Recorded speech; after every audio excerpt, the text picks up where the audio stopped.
can be totally ordered. I mean, a function can only be a monotone or continuous, right? And when you're talking about order, then you're talking about a set which has some relations. So what is the question? I think I mixed those two up. Yeah? Yeah, I think so. A function is just monotone or continuous or whatever. Okay. Mm-hmm. Or was there another question regarding that?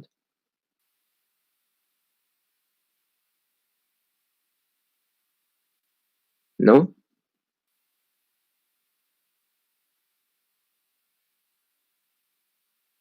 Okay.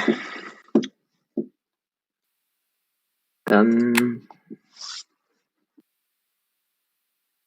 let's start with the DPN chapter.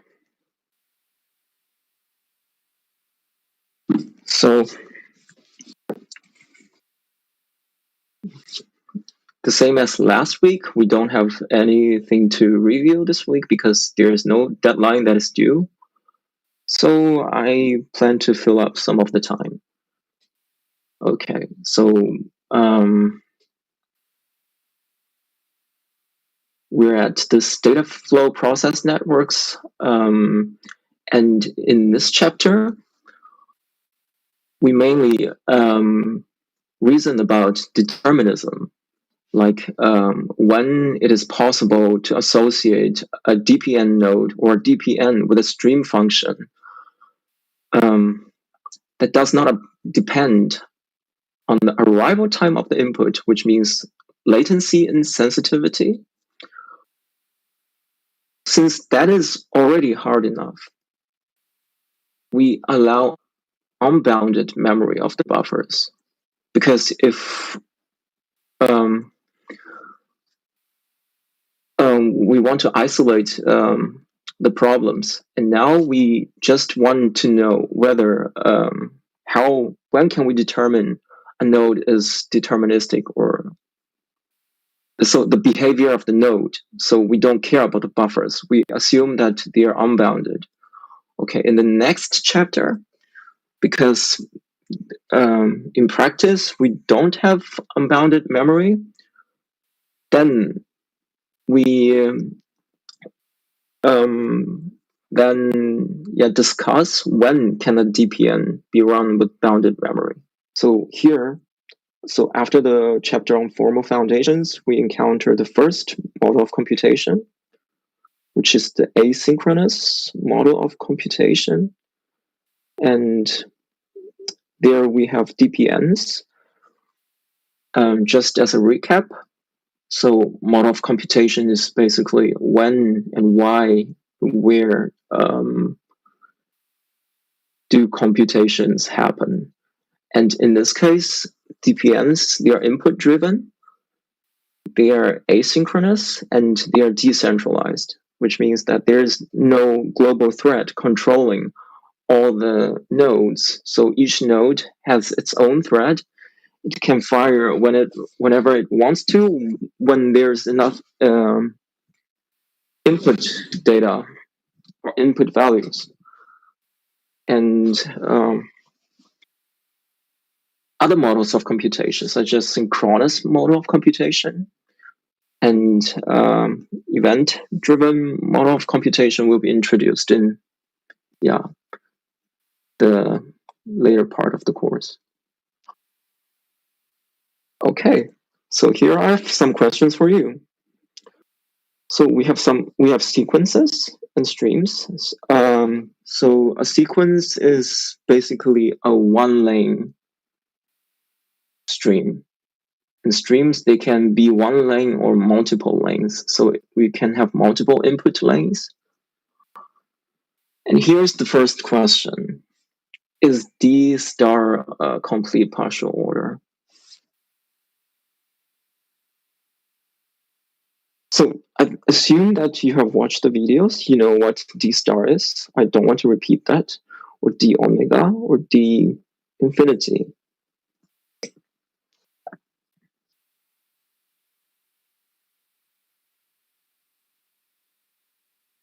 So, yes, no.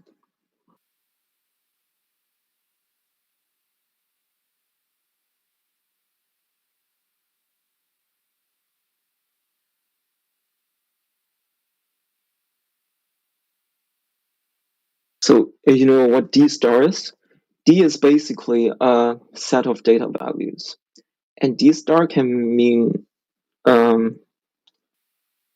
a repetition of those values. So it can be zero or repetitions or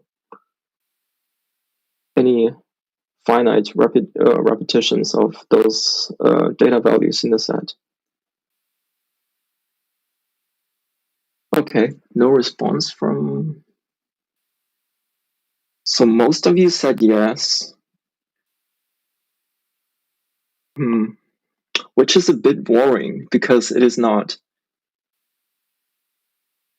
Okay, it's quite confusing here, but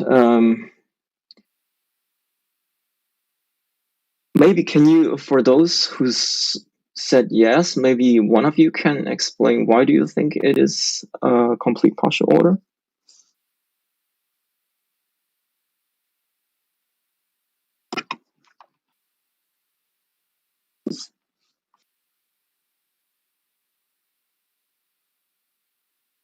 Okay, nobody. So what is the definition of a complete partial order?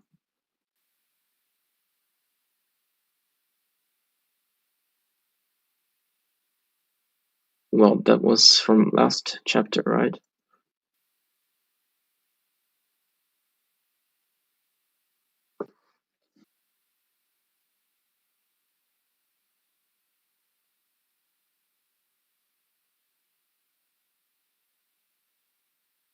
Just as a note, the questions marked in red, they're normally quite tricky.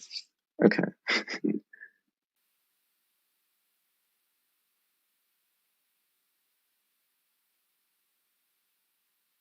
No one?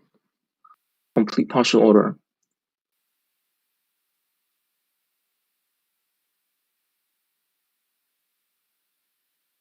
So it should have a minimal element, right? That is the first requirement. Okay. Some people are typing.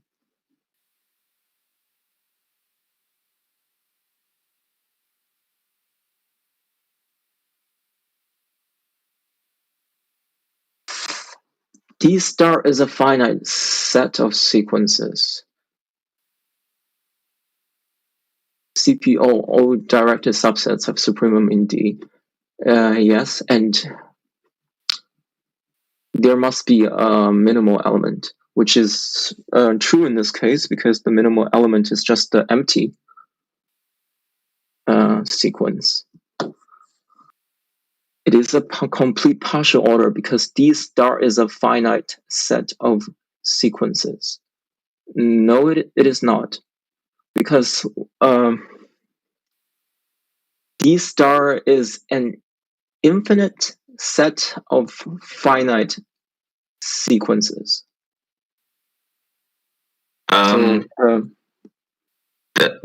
That's not how I read the definition of the notation. Okay. On slide 18 in the data flow chapter, there is stated the set of finite sequences over D is denoted as D star. Yeah. But a set of finite sequences, it doesn't say a finite set, right? It says a set of finite sequences is not the same as a finite set of sequences. So you know natural numbers. Okay. Yes. It's an infinite set of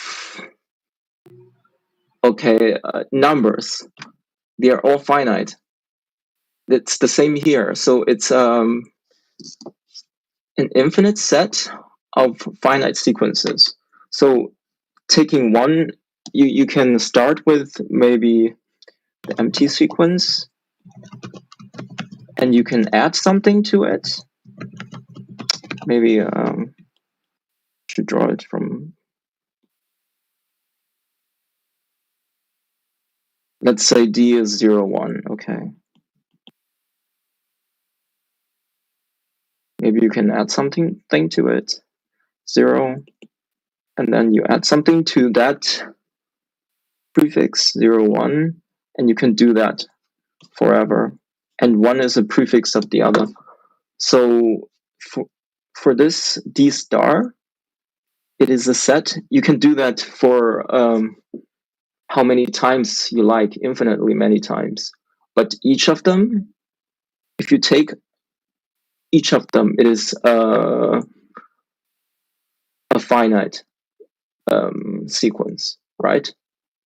So then my question is, what is the supremum of this entire set of sequences?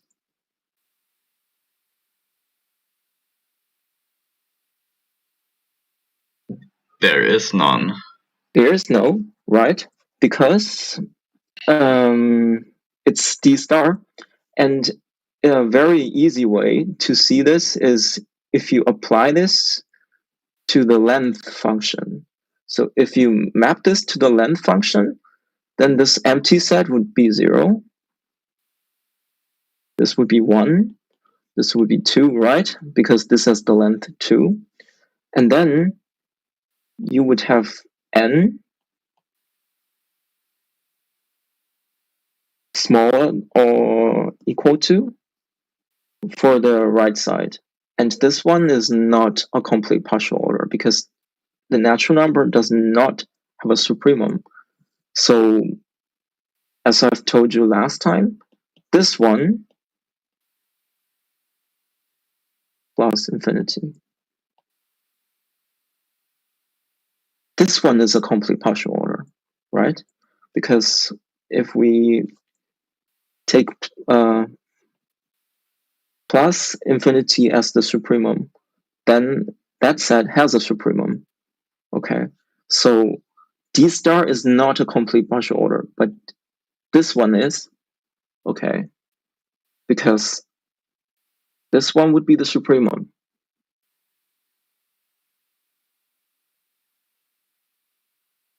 Okay, clear? Yes, I just misunderstood this definition. Yeah. So then maybe think about the question for this week, because you should have some questions there. Okay. And stream dm is basically d infinity, m lengths of d infinity. Okay.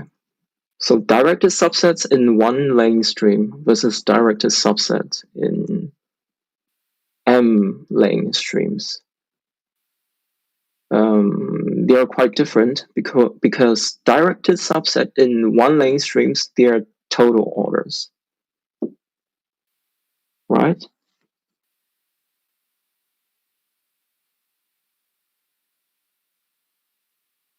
And total orders, they are directed subsets, and that can be easily proved.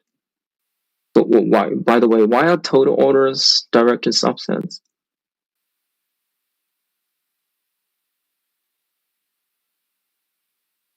What is the definition of directed subset?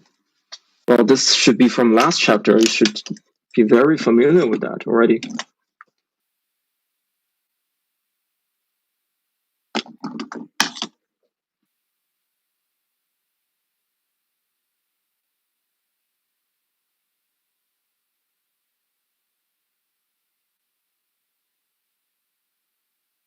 I think that should be quite obvious, right?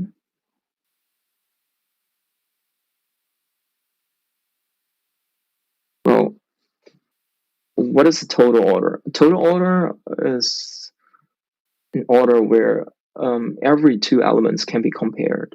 Okay, if every two elements can be compared, then there has to be a bigger one and a smaller one. Okay, and what is the definition of directed subset? Every two elements have an upper bound. Okay, so in a total order, if every two can be compared, then one has to be not less than the other, right? So that one is the maximum, and the maximum is a supremum, and a supremum is an upper bound, like I've already told you last time. So every total order is a directed subset. So in one-lane streams, they are totally ordered and they are directed subsets. But in n-lanes, by the way, I have to mention regarding this directed subset, I think last time I told you that in exams, you just have to watch if there is a direction, right? For example, this one is a directed subset. But if we have several directions, or we have something like that, then it is not. There should be a single direction. Okay. Yeah, this is true only for finite partial orders. For infinite ones, you might not be able to find a direction. Because maybe you remember the example from the slides where there's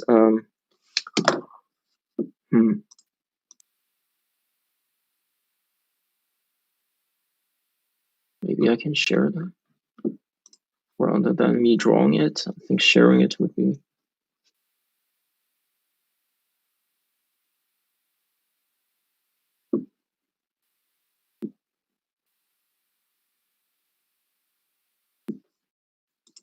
So this one here, you might remember this one is a total order, but it cannot be arranged in a sequence. And just now I've already told you that every total order is a directed subset. So this one should also be. And you take any two elements, there should be an upper bound. Okay, but there is no single direction because, yeah, for infinite ones, there is no single direction. Okay. So directed subset in M lanes, they might not be totally ordered because we might have situations such as, so we have two lanes.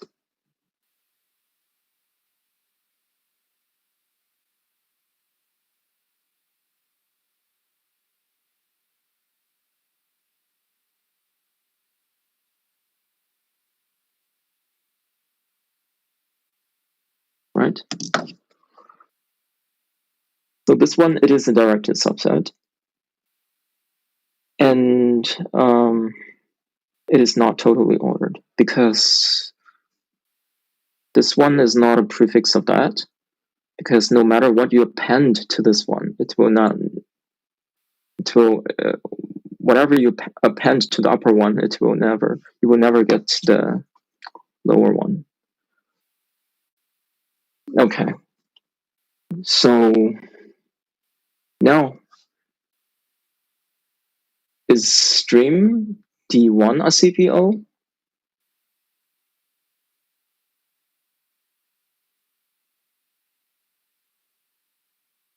It should be, right? Because stream D1 is just a shorthand of the infinity one, which is basically just the infinity, which I've already told you it is one. And as for this one, maybe you remember from the first chapter. That's why we had the first chapter, where we say the product of a complete partial order is also a complete partial order. So using that theorem, you can quickly derive that this one is also a complete partial order. Okay.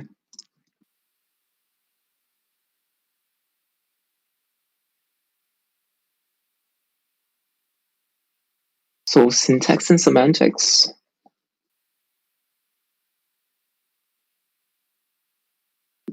So maybe a stupid question, what's syntax and what's semantics in general?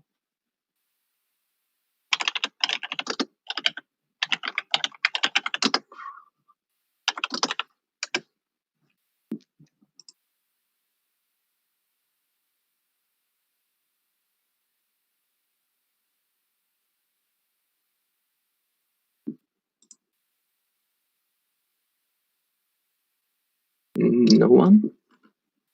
You should know it, right?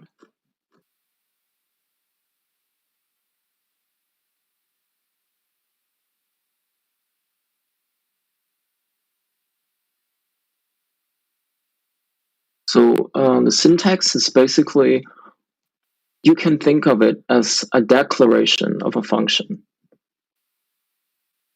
And maybe that's an oversimplified way of saying it, but I think it's better that I relate it to programming. So it's a declaration of a function. So how does a function look like, or how do you what is a valid application of that function to arguments? And a syntax is basically the semantics is basically how that function is defined. Okay.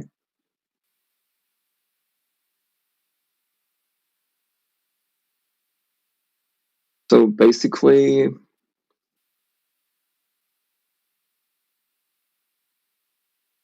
one is syntax, how something looks like, and semantics is what does this thing do. So maybe you can have a function declared as add, right? And that would be a valid expression. And that's the syntax. And for the semantics, you could have something like function add xy. Okay, this is not working out.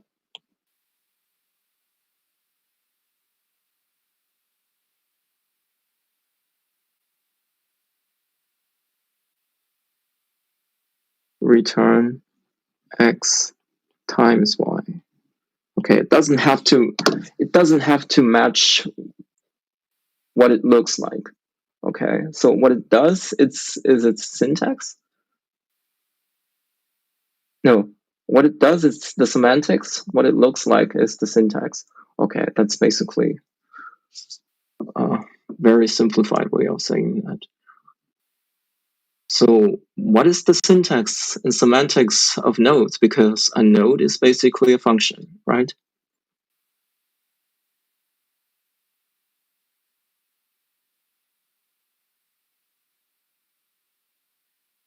Anybody?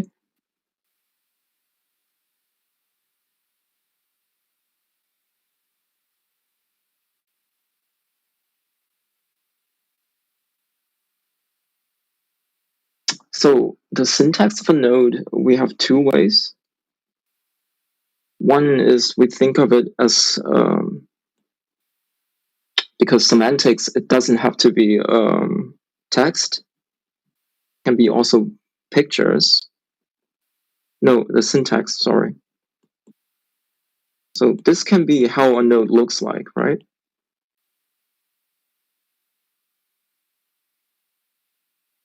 This is, you can represent the node in this way, or as an equation, which means you have here on the right hand side the output buffers, y1, y3, y2, y3, yn,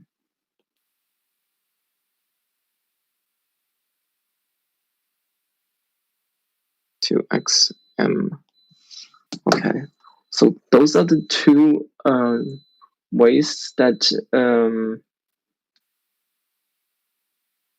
to represent the node. Okay, that's the syntax. Okay.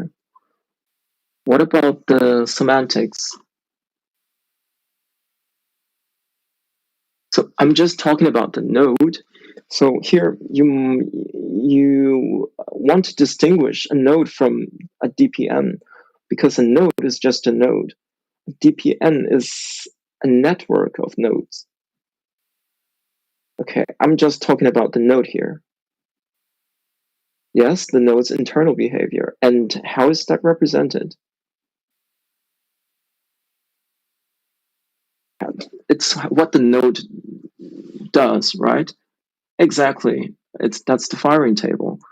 And by the way, that is the operational semantics of DPN, DPN node. So through a firing table, I assume that you all know what a firing table is, so I don't want to dive into that. Okay, so what is then the syntax of a DPN?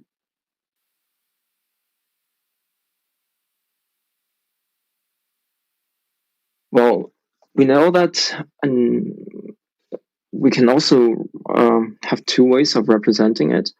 One is that we know that a DPN node is like this, then a DPN is basically just a network of nodes, right? It can be something like that.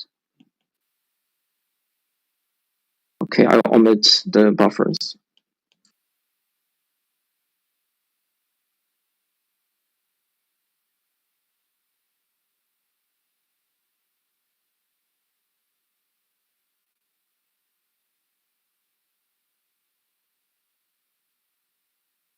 Something like that. Okay. And just now, a single, but we can also have a text representation. Like here, we have an equation, but for each node, we can build such an equation, okay? Which means we then have an equation system. Okay, that is another way to represent the DPN. So I can have here F1 and F2 and some other buffers as input and outputs. Okay, and that's the syntax of DPN. So what a data flow process network looks like. What about the semantics? Okay, you know that the semantics of node is the firing table, what it does, right? What about the semantics of the DPN?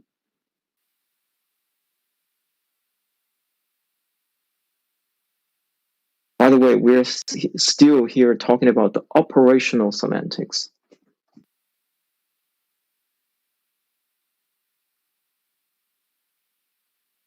Okay, the semantics of the DPN. But anyway, one who wants to answer that, maybe I will give you a chance first.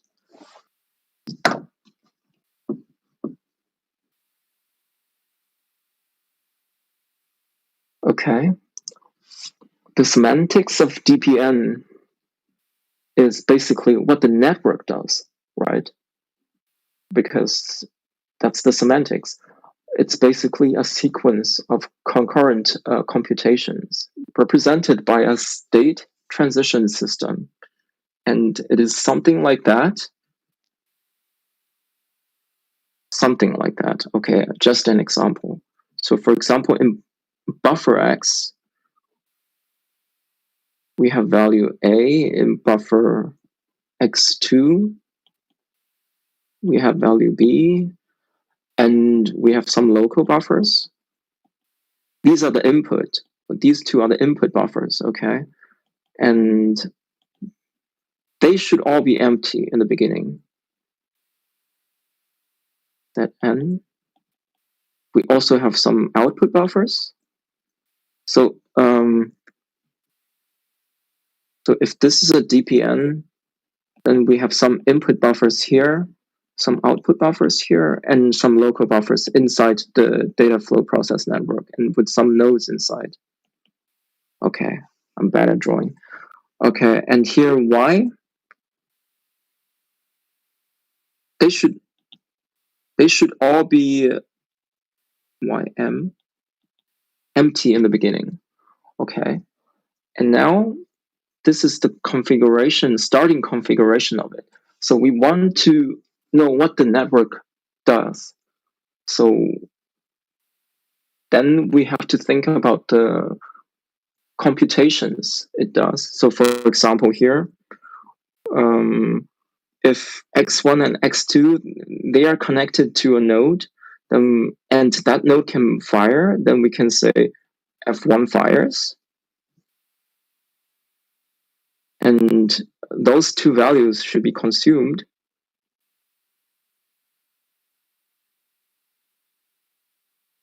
And maybe it generates something in the local buffer, C or whatever, and also maybe something in the output. And then after that, you might also have some nodes that are connected to the local buffers.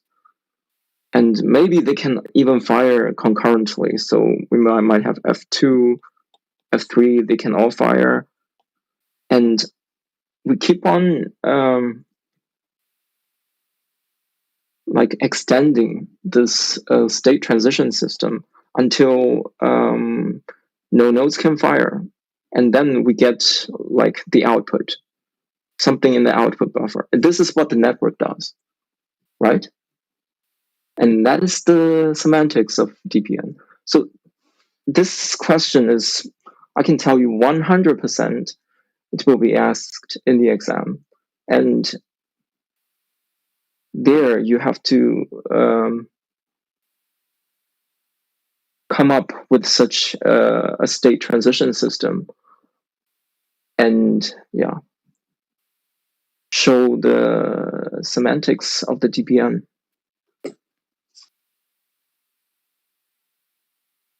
But here it is still the operational semantics. I don't know if you've watched the videos. You should have finished the DPN chapter by now. But if that's the case, you should also know what the denotational semantics is. So what is denotational semantics?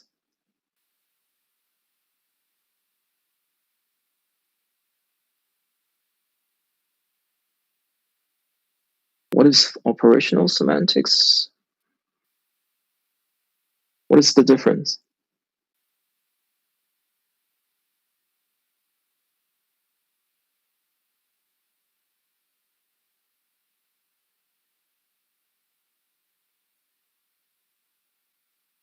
Finally, someone is typing.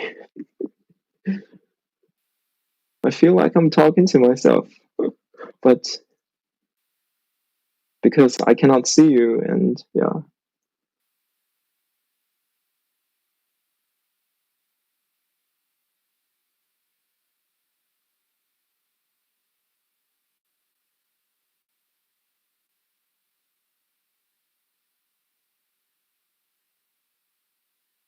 Operational semantics, denotational semantics? No one?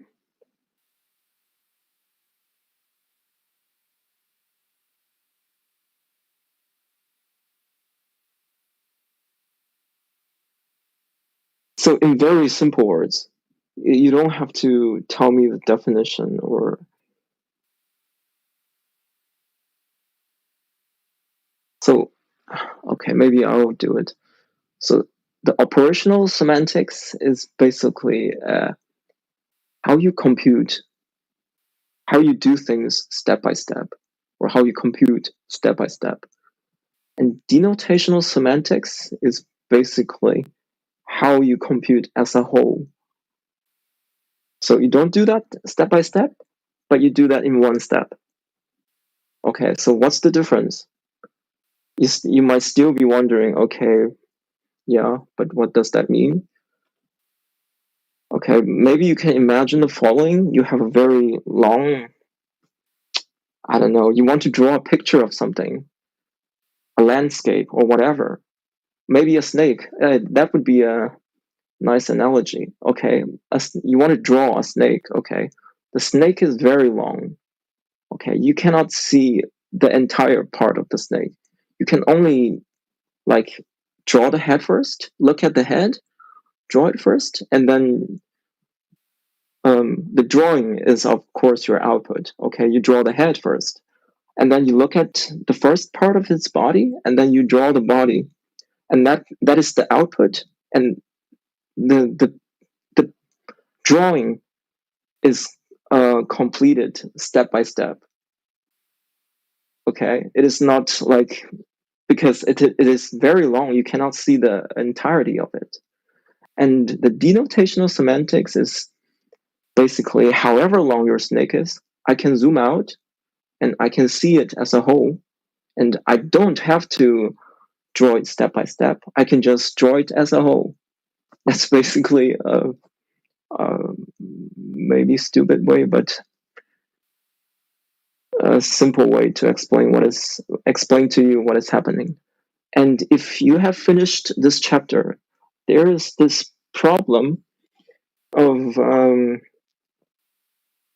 full abstraction. That is not relevant for the exam, by the way, the full abstraction problem. So there it says the operational semantics and the denotational semantics, they do not match. What does that even mean? That means that, yeah, let's use the analogy again. The snake that you draw piece by piece, okay, and the snake you draw, like you when you zoom out and draw it, and they should be the same thing, but it turns out that they're not. They look different, and that is the full abstraction problem. Okay, and that is very strange. Okay.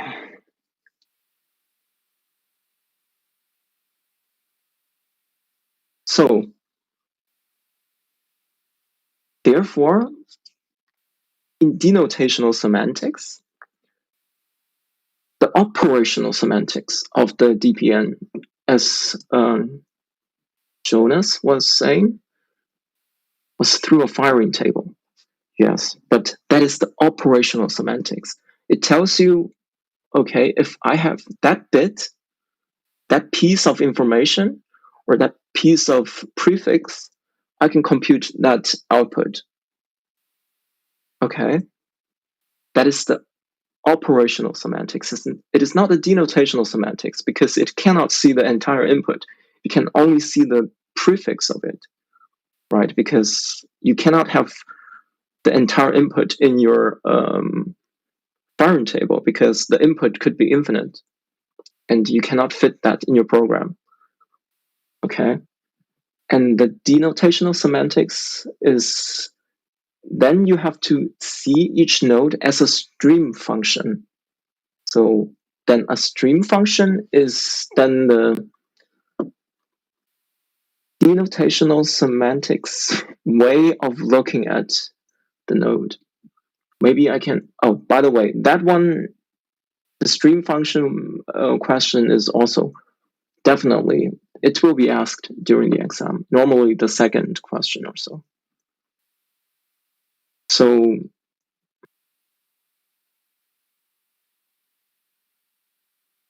do I have it here? Yes, I have it here. No. So these are the stream functions. You see, it doesn't say what it does to a prefix of an input. It says if you have a stream, I don't care how long it is, I do something to the entire stream. Yeah, and that is the stream function, and that is related to the denotational semantics. And as you know, these are the denotational semantics of a single node. Okay. And if we want to find out the denotational semantics of the DPN, then we need to make sure that, first of all nodes are continuous. Because why? We would like to apply the fixed point theorem, right? However, the fixed point theorem can only be applied when the node is continuous, when the function is continuous. So when each of the node here in the DPN is continuous, then the composition of all of them is also because the composition of continuous functions is also a continuous function, which means that we see the entire DPN as a function. Okay. And then we use the fixed point theorem to compute the fixed point of that function. And that fixed point is the fixed point of the local buffers. With that, we can compute the output. Okay. Oh, I'm still sharing this here. So any question? That's why we had the formal foundations chapter.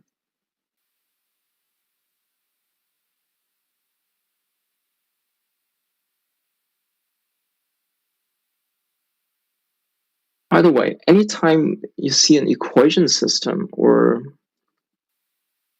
a buffer or a variable appears on both sides of the equation, then you have to think of the fixed point theorem.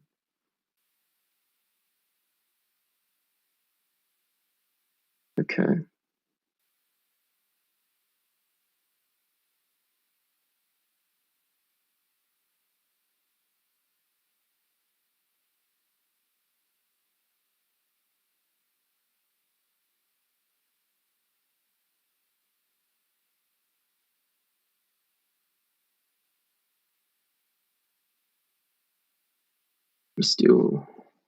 So Philip is typing.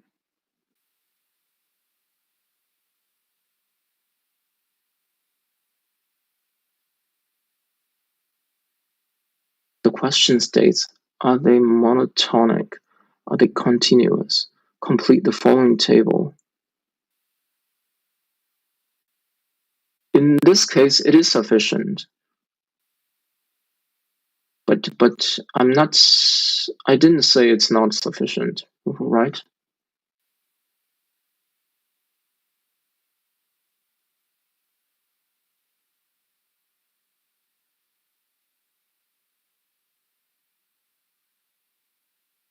Okay. Okay, I think I added that.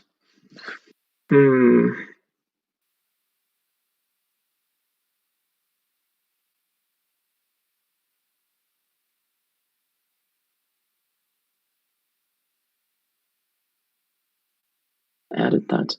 But because they're let's wait until we explain the exercise, and then you will see that if you don't have any questions for this exercise, then you might not have understood the things. It is sufficient, but if my proposal is, if you want to tell me something more, that is welcome. Okay, you can just submit here and it will be checked automatically. That is fine. But if you have something more to tell me, that is better. Okay. Sorry for the confusion. Okay. Okay, we have some slides here that, since you don't have any questions, I don't really want to confuse you more. Okay, these 3 slides, I don't want to talk about them now. But maybe you can remember, but they are not really relevant for the exam. But by the way, I have to mention that this chapter is quite confusing and it is quite difficult, to be honest.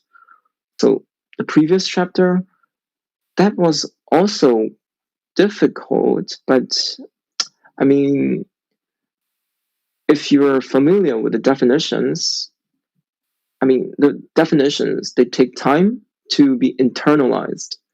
Okay, that is, and there are a lot of subtleties there, but you can figure them out. Okay, basically, it depends on how much work you put inside. But this chapter is different. It is really difficult. And um, don't be scared by that, because that is probably the most difficult chapter that we will have. The chapters that follow this will not be more difficult. I can probably say that. Okay.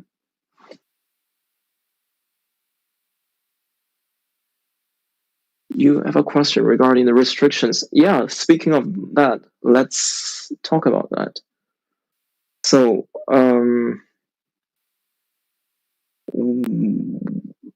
I assume that you're talking about the Khan criteria, right? Yeah, I haven't Yes. touched on that. I haven't touched on that because that should be quite obvious. But it seems to be obvious, but it's not really. But Yeah. what is your question? We had that example of the merge node. Yeah.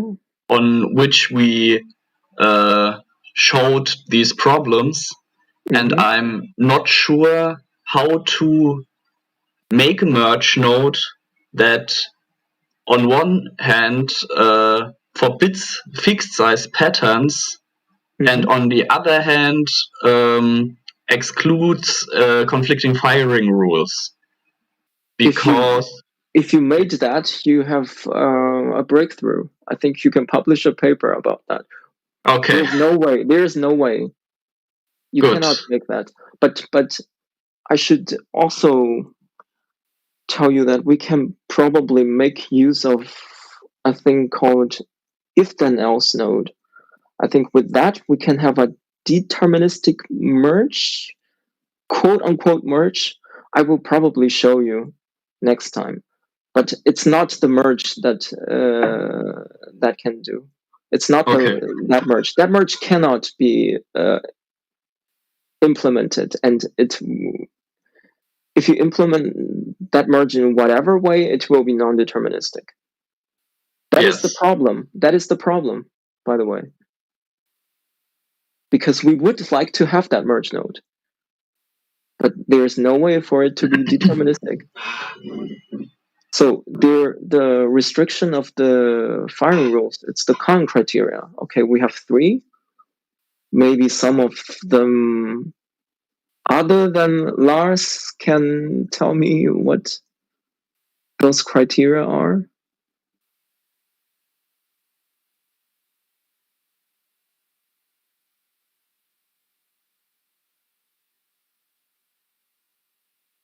So Khan criteria.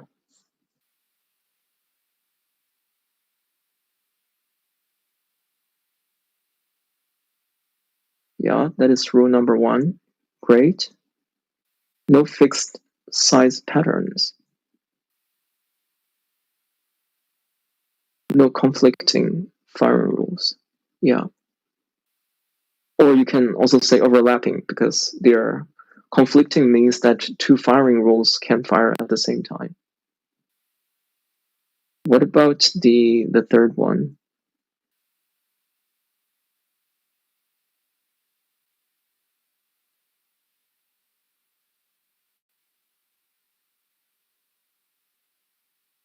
Yeah, I think the first 2, they're quite easy to understand.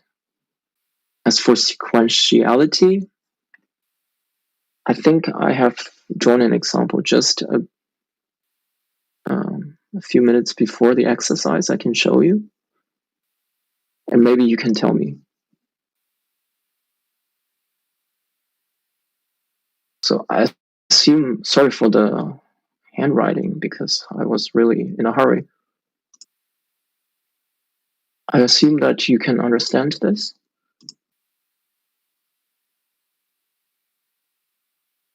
So we have three input buffers and one output buffer.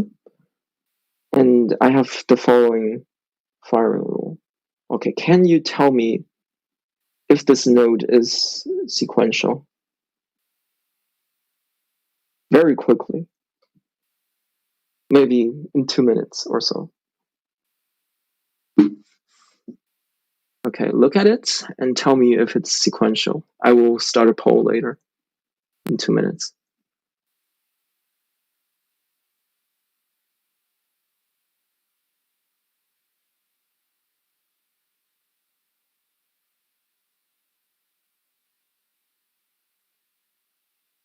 So the output, they're just numbers, so natural numbers. If that matches, I output the value 1, value 2, value 3.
Okay,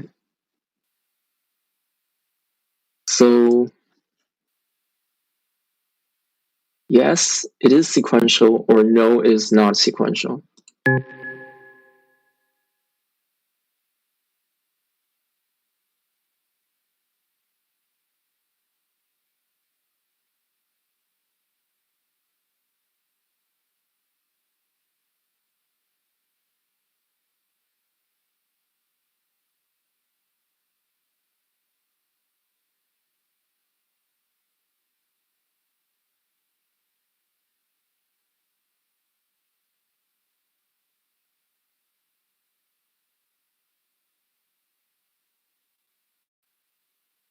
Okay,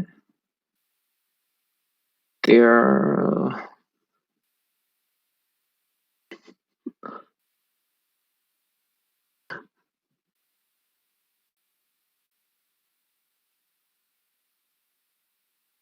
maybe next time I will start with a 3-option poll. One is yes, one is no, another is I have no idea.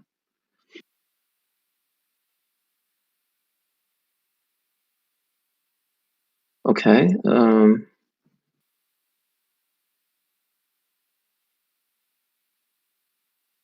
2 people said no, and 1 person said yes. So for those who said no, why?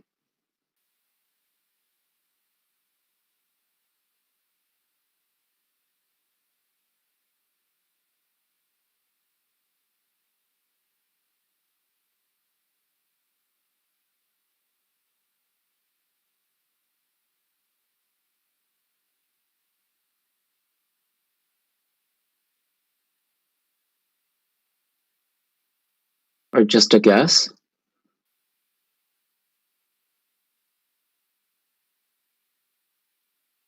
By the way, what does B here mean? Like when there's nothing in front of it?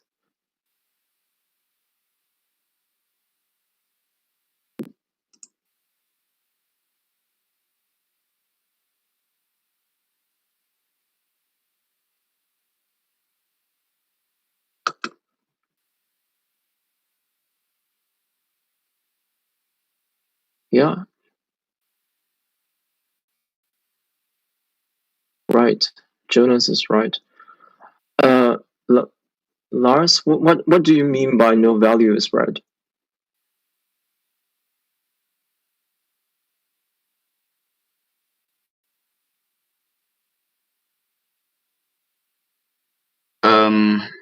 I mean, that was for what does the B Yeah. mean? Right. Okay. That, I know. Uh,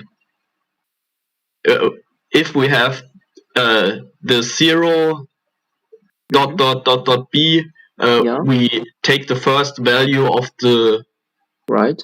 stream B, and it has to be 0 Yes. for this firing rule. True. And if we only have the B, it basically can be anything. Yes. 1, but 0, what do we or do with that? yeah, What do we do with B? nothing. We don't change it. Yes, but if it's like when I have emptiness check, I also don't change it, right? Yes, but I check. Yeah, but what's the difference?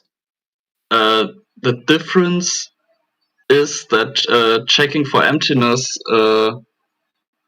requires basically a check for the for a fixed pattern size. Yeah, so so what do we do with B then if it's not the empty sequence? Do we still check something there or what?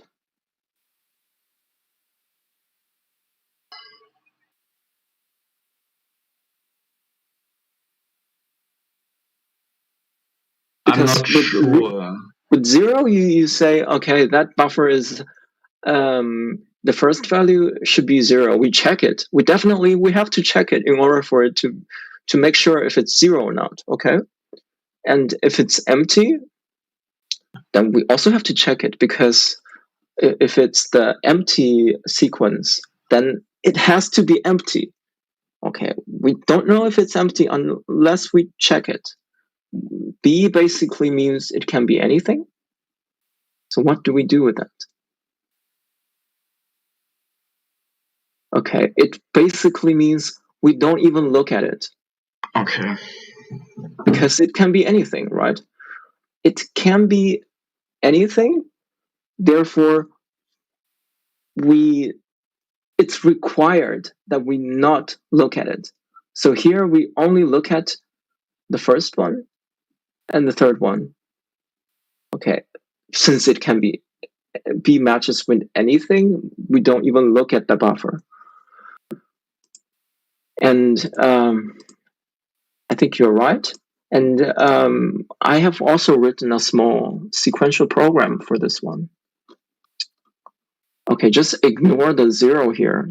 The 0 is what I added. If this would be 0, then it is sequential, but it is not. And you can, for those of you who didn't understand, maybe you can have a look at this program. Okay, because sequentiality is basically means that if you read, there's always one buffer where you can read and make some decision. Okay, and here the first buffer that from which we can make decision is x1, because in x1 we can all read. By the way, we can also do that with x3 as well. Now I see it. Yeah, but let's do it with x1. There's definitely one value that can be read there.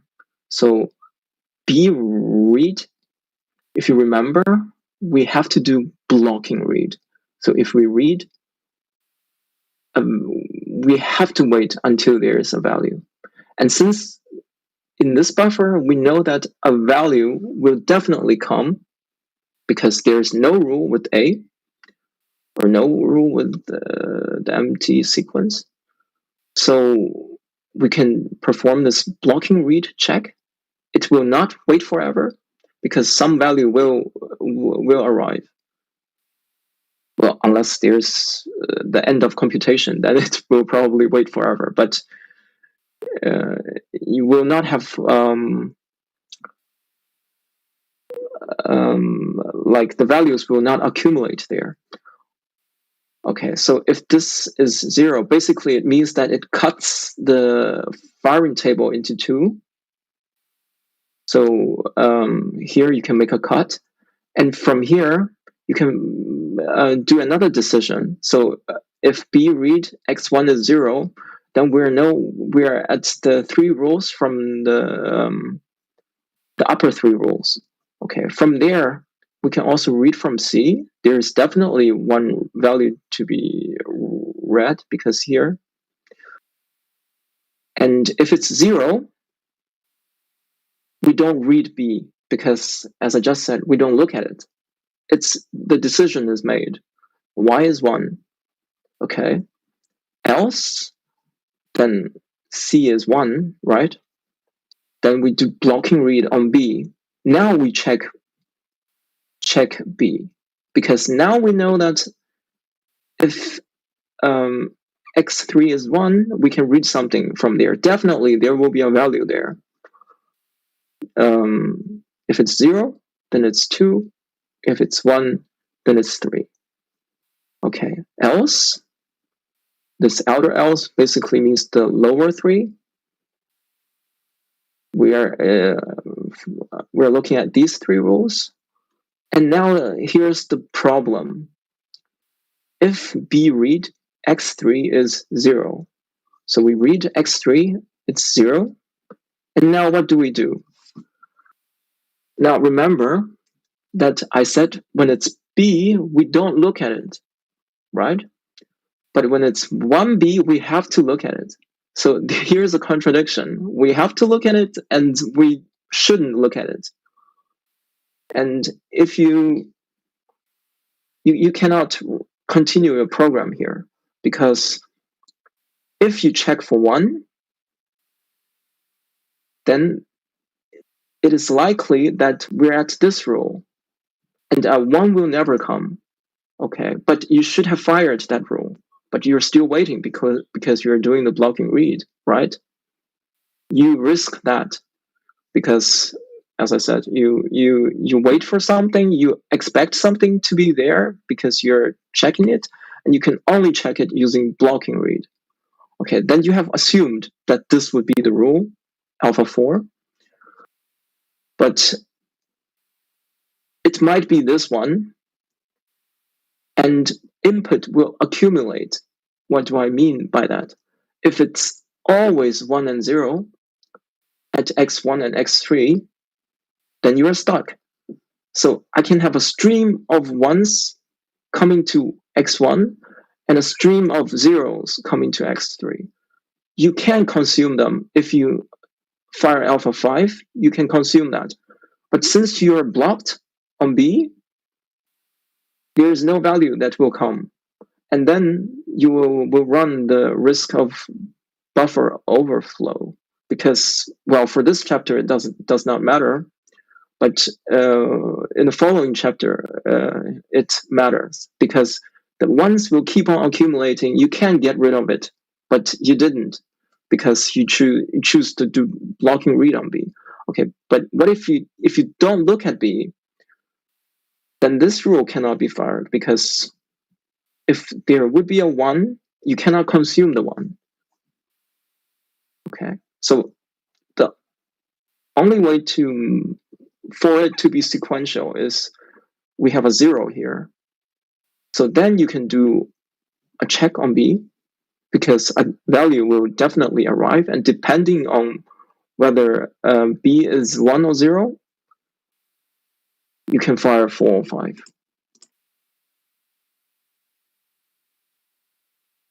I hope that's somewhat clear.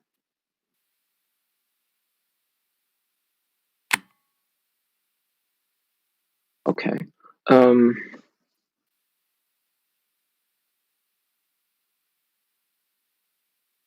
Here's a summary here. Basically, it means that a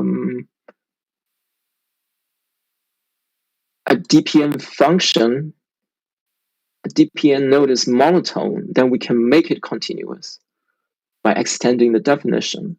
Okay, if it is a monotone stream function, then it is deterministic, which also means that it is latency insensitive.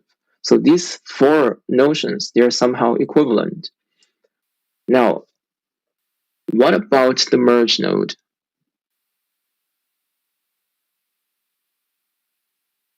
We know that it is not latency insensitive, right? Maybe I can show you what I was talking about here on this slide. So as you can see, so if we violate any of these, monotone, continuous, latency insensitive, then we know it's not deterministic. It's not even a function. Okay. Now, assume we have this empty buffer at x1. This is the merge node, by the way. If we have the empty function at the empty sequence at x1 and b at x2, then the only way for it to fire is b, right? Then we have b. If we have a and b, then it's ab. Note that the lower one, the upper one is a prefix of the lower one, right? But the output, what this function maps this to is b. This is not a prefix of that, right? Which means that it is not monotone, because if this one, note that these streams, they follow this prefix ordering. So if this one is less, should probably use my pen here.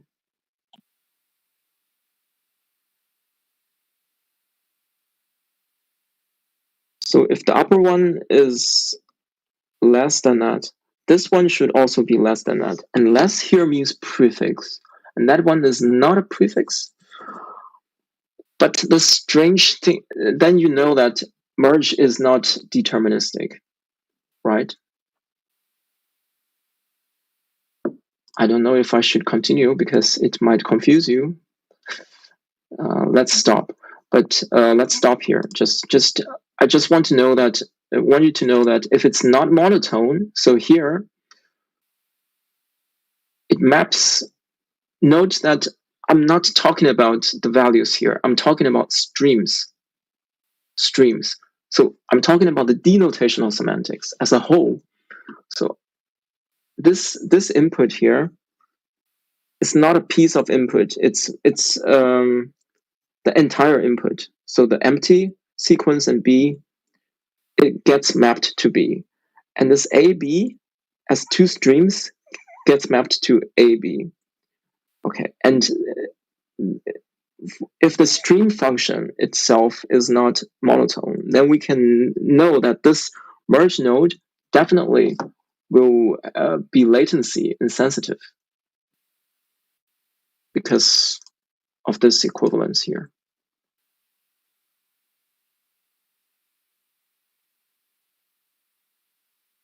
But I don't think that is relevant for exams, because in exams, I can already tell you, this one is what you should focus on.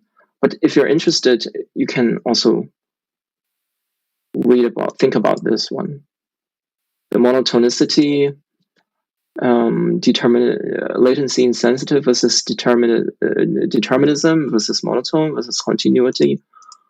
But for exams, the semantics. First one is the operational semantics, and another one is the denotational semantics. That one normally has the most points because it is quite difficult, because there you have to find a fixed point. But for this week, I didn't give you any exercise on the denotational semantics. That will be an exercise for next week. Okay, but I've already told you a bit of things on this denotational semantics. So when you look at the slides or you watch the videos, you should always think of it. Okay, it's a stream function we're talking about here. It maps maybe infinitely many to infinitely many. Like this even node, you remember in the first chapter? It's operationally, it computes the even number piece by piece. Okay, but when you want to see it as a stream function, then it just basically generates an infinite stream of even numbers. So infinitely many.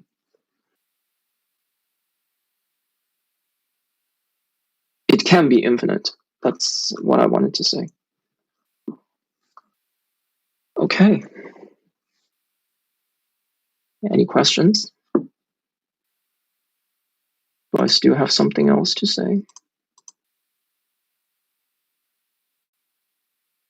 This is the exercise.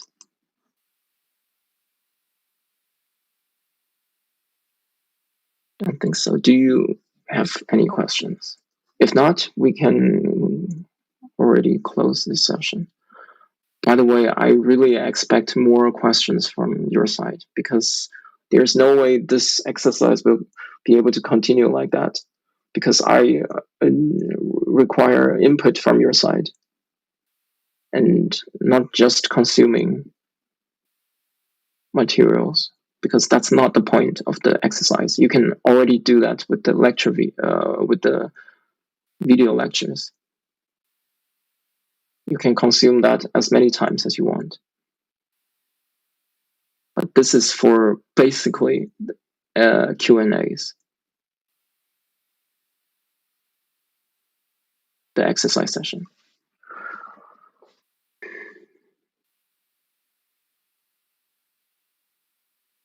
So next week, the exercise on, if I'm not wrong, the exercise on formal foundations will have been will be due. And we will do a review on that and a preview on the exercise of next week. Probably also probably regarding the denotational semantics. Not probably, definitely. Okay, then you have to check why is monotone equivalent to continuous? Yes, that is not in general, but I assume you have not watched the video lectures. It is explained there. Because what we do is, oh, you did. Then you should not have missed that. Wait, since there's already a person asking.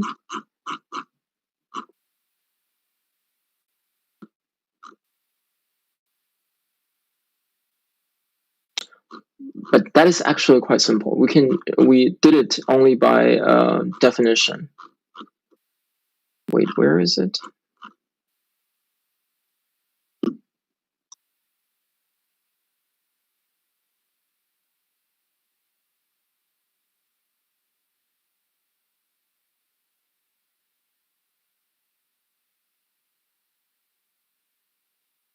I cannot find it.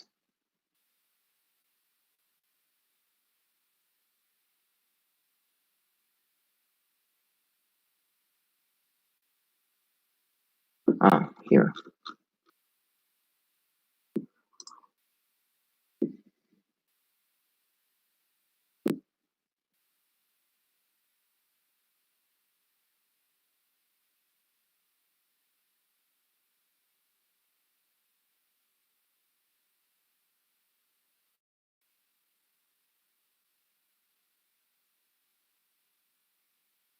So I assume you have seen this one.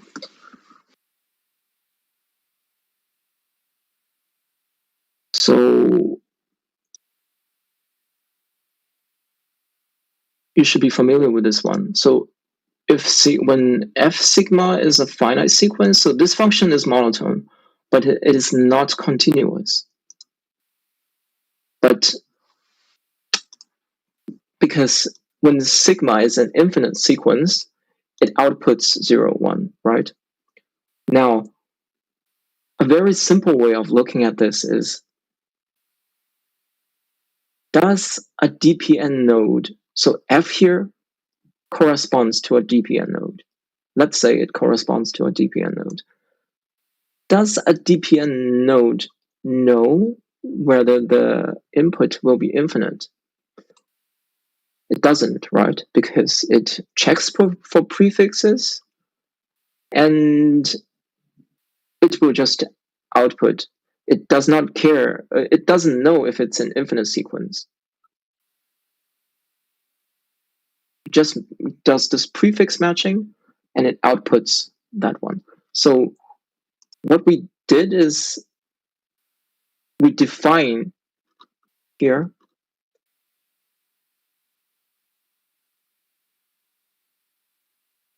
gx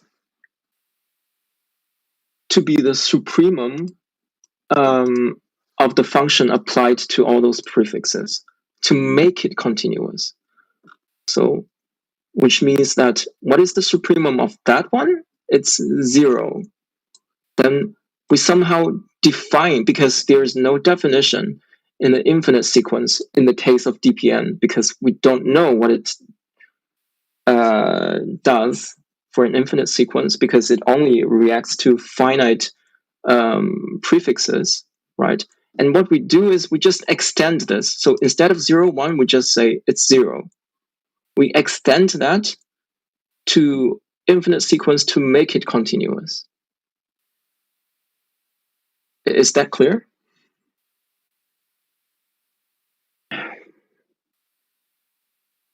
Yeah. This is yeah, a quite tricky one, because it is just by definition. It is by definition continuous.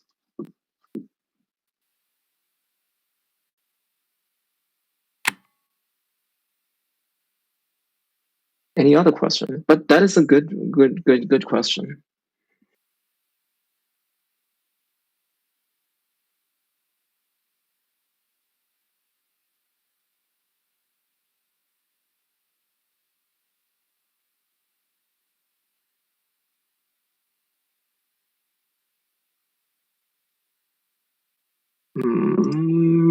Maybe we start a poll to make sure.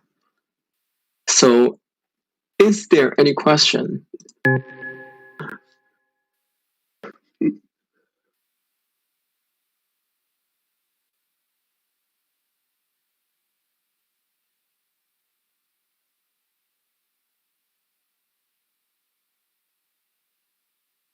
Okay. Some people are thinking about whether they should, whether they have a question.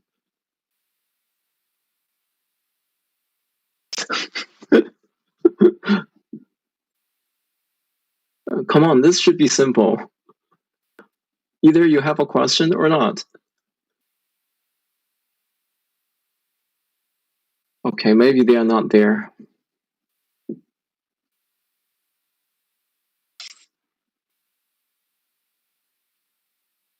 But I'll take that as a no.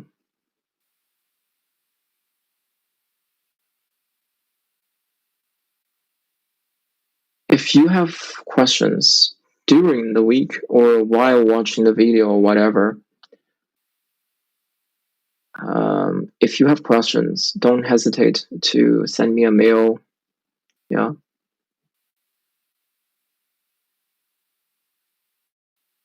I would be happy to answer your questions.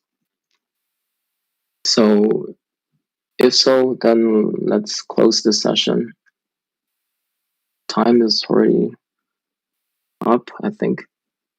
And then I wish you a nice weekend and see you next week, next Friday. this time. Okay. Then see you.